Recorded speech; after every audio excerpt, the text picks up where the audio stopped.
Oklahoma is the land of second, third, and last chances. Who were the people that made it so? We'll trace the golden threads they've woven through Oklahoma history. The Red River Institute and Atwoods present Oklahoma Gold. I'm Gwin Faulconer-Lippert, along with award-winning author and Southern Nazarene University historian John J. Dwyer. We'll dig for the golden nuggets of Oklahoma history, here now on Oklahoma Gold.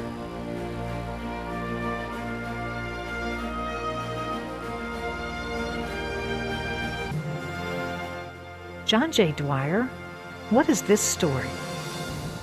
Tonight, Gwin, a subject I approach with fear and trembling, the Oklahoma City bombing. I was reminded a while back how much a part of us here in Oklahoma it still is, more than a quarter of a century later. How raw and in some ways still open the wounds still are, and yet how important it is to remember and to tell the stories. For as you know, a whole generation and more now of young people have arisen who have no memory of it, who in many cases have never even heard of it. Anyhow, I was working on the section about the bombing in Volume 2 of our upcoming Oklahoma history book set, The Oklahomans, and it was proving to be the most difficult thing to write of my entire career. I would get depressed. I would get stuck. I would burst into uncontrollable sobbing. That's right. So I posted a brief prayer request to all my friends on our Oklahoma History Facebook group page, over 3,000 of them. And if you're listening to this program, you may be one of those folks who read that prayer request. Well, people began liking the request, as we do on Facebook, giving the care sign and so forth. Some offered words of encouragement or prayer. And Gwin, some began, just in small ways, to share their own recollections of that day, of the days that followed. Then some began to ask for prayers for themselves, for prayer that they could forgive. Then folks began sending me their recollections of their own, their stories of where they were that day, what happened to their own loved ones in the bombing. I received diaries from people of that day, of those weeks, of the entire next year of their lives. So many wounds in so many ways not permanently healed from Oklahoma City, April 19th, 1995. And so now I want to share a love letter to all of us, to those who were there, to those who remember, to those lost, to those who have never even heard until right now.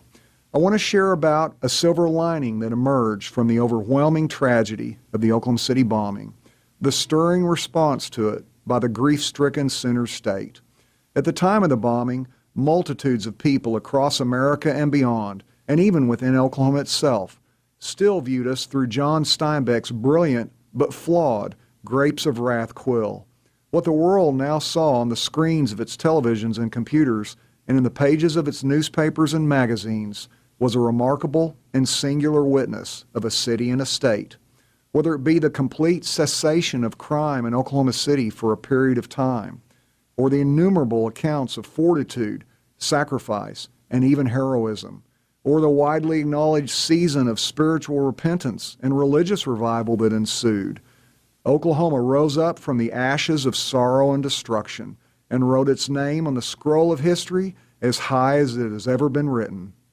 Today, we're going to recall just a few examples of remarkable courage and providence amidst the sorrow and suffering.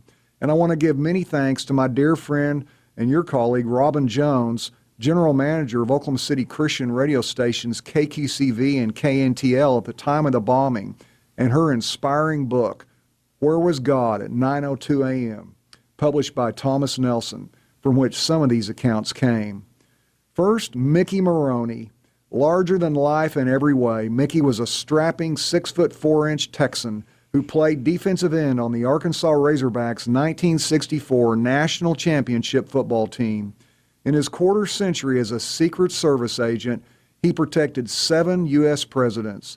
Several years before the bombing, he committed his life to Christ. He and his wife prayed from then on that his colleague and good friend Don would as well. Mickey was scheduled to work in Tulsa the day of the bombing, but Don asked if they could trade shifts. Don was scheduled to work the downtown OKC Murrah Federal Building. Mickey said yes to his friend and perished in the bombing. A stunned silence swept the numerous witnesses who recognized the revered Mickey Moroney's body being pulled from the rubble. Greatly moved, Dawn very soon followed Mickey's example of following Christ.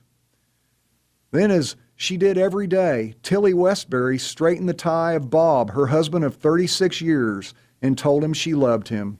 She kissed him goodbye for the last time as he left the morning of the bombing for the Murrah building.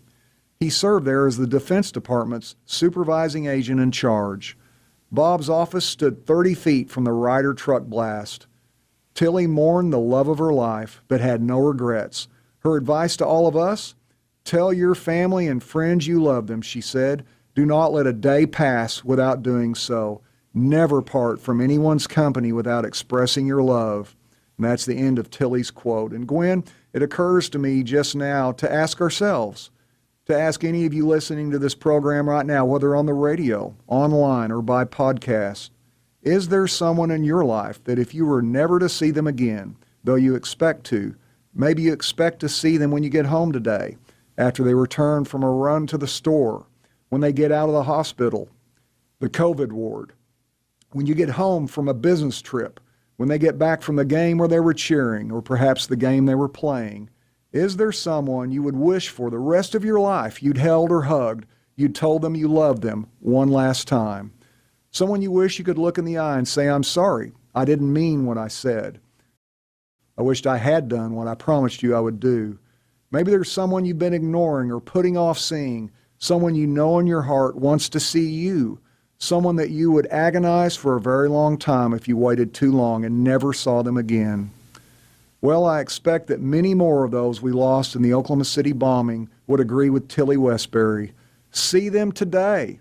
Tell them you love them today. You know, Gwin, I've done it both ways. I've kept in good and loving contact with people I care about, and I've delayed and I've put it off, and then received that phone call, that in-person message that they're gone forever. Let's all commit that it won't be that way with us, that it will be the other way.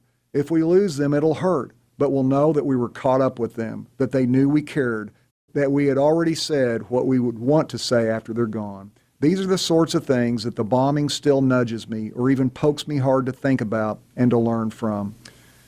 Well, Mike Walker, an OKC firefighter and intermediate paramedic, was giving an IV that day to a grievously injured woman in or near the Murrah building when a second post-blast bomb scare came. Suddenly, a herd of people running for their lives came near Mike and his patient, screaming and shouting. The patient couldn't be moved, and Mike was worried she would be trampled. Another first responder threw a bunker coat over Mike and his patient to help protect them. Thinking the second bomb might explode at any moment, Mike eyed the cluster of people who'd gathered around him. If you guys aren't Christians, he said, you better run. He and his patient both survived. And then Charles Hurlburt of Oklahoma City was the great-great-grandson of Morse code inventor Samuel Morse.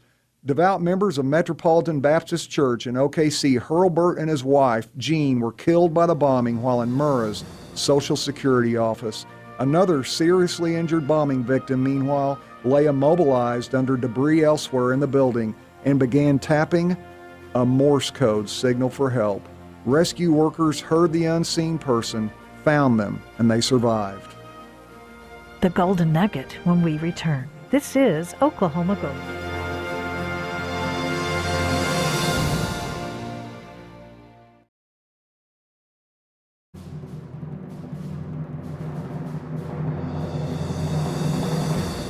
Dignifying our history by telling their stories. John J. Dwyer. We're talking about the Oklahoma City bombing, April 19th, 1995. I remember it like it was yesterday. What is the Golden Nugget? Well, Gwin, the stories of heroism that day are so many. Chandler attorney Cindy Ashwood, who many of you listening probably know, lost her older sister Susan Farrell in the bombing. Cindy and her husband Al Ashwood, later the longtime director of the Oklahoma Department of Emergency Management, stayed in the city to make arrangements for Susie, as they called her. And a few days later, a friend drove Cindy home to Chandler and her children. Cindy recalled the memorable journey. As soon as we left her neighborhood, Cindy recalled, that's when I first saw the headlights. People were driving with their lights on in the middle of the day, all the way across town. What really took my breath away were the lights on Turner Turnpike. It seemed like every car had its lights on. It was the same in Chandler. It was for those who were missing, those they were looking for, those who had died. I was speechless. I will never forget it. So remembered Cindy Ashwood. Will theft, plunder, vandalism, and other assorted criminality, Gwin, follow in the wake of urban American catastrophes as naturally as the turning of the earth? After the Oklahoma City bombing, though, crime of every kind ceased for a time across the entire city. Governor Frank Keating recalled that in downtown OKC, quote, we had 302 buildings damaged or destroyed and not one act of looting, end quote. As a Virginia urban search and rescue team prepared to leave Oklahoma City, one of its members pulled a dollar bill from his pocket and hollered at Governor Keating, "Hey, Governor, this is the same dollar I came to Oklahoma with, and it's the same dollar I'm leaving with. None of us ever paid for one thing the whole time we were here. We'd go out to dinner and the check never came." It's the end of that quote. Well, the Oklahoma City restaurants and cafes would either comp their meals when the rescue workers, when they learned the men were out of town search and rescue workers, or local customers would anonymously pay for them. So would the clothing stores, the grocery stores, the hotels, and on and on.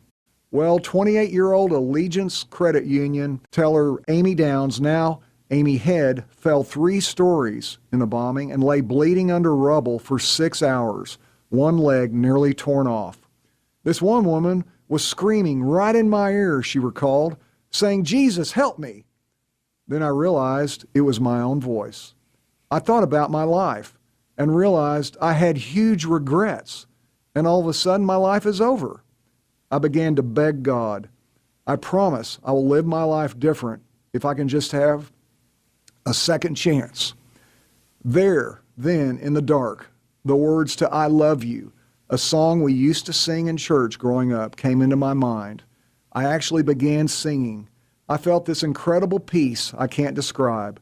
It was absolutely supernatural. I've never felt anything like it since, and I knew I was going to be okay.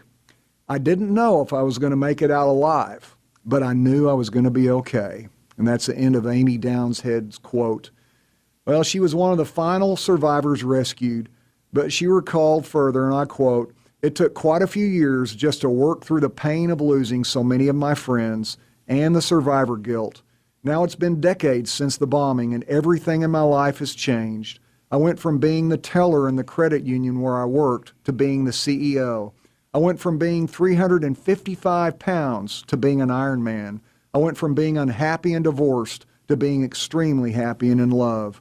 I went from thinking I never wanted to have children to being the mom of the most incredible 18-year-old drummer there is. I went from living my life without purpose to living my life with faith and intention. To that person who is going through something so horrible and they wake up every morning and think, I can't believe this happened, time really does heal and you really will get through it. So says miraculous Oklahoma City bombing survivor Amy Head. And finally, just before we hear the briefest but one of the most gripping golden nuggets I believe we've yet had on Oklahoma Gold, Gwin, a reminder of something that more than 60 years of life, hard and sweet, boring and dramatic, exhilarating and crushing, has taught me. Something that folks who have read very many of my books have probably discerned, I believe, with all my heart, that God is the God of the seen and the unseen. The God who, as a Christian, I believe, created the world and universe in which we live and move and have our being from nothing. The God who raises up one and puts down another. The God who says yes, the God who says no. The God who gives, the God who takes away. Blessed be the name of the Lord. The God who answers all our prayers, whether we agree with or even see the answer. The God whom, when we can't see his hand, we can always trust his heart. And Gwin, if I didn't believe that, horrors, loss, and evil such as the Oklahoma City bombing would be too much to bear. Yes, some would say, well, there it is, faith, a crutch to lean upon when you're too weak to handle something in your own power. And to that accusation, I would plead guilty. As the New Testament writer of the Hebrews wrote, now faith is the assurance of things hoped for, the conviction of things not seen. So, Gwin, the golden nugget, the day of the bombing, a 6-year-old OKC girl heard about it while at her babysitter's house. Emotionally shaken, she went outside by herself to the swing set. Still upset, while swinging, she saw the image of an angel in the sky above. It declared to her, "We're coming for the babies." Courage and Providence. That's Oklahoma Gold.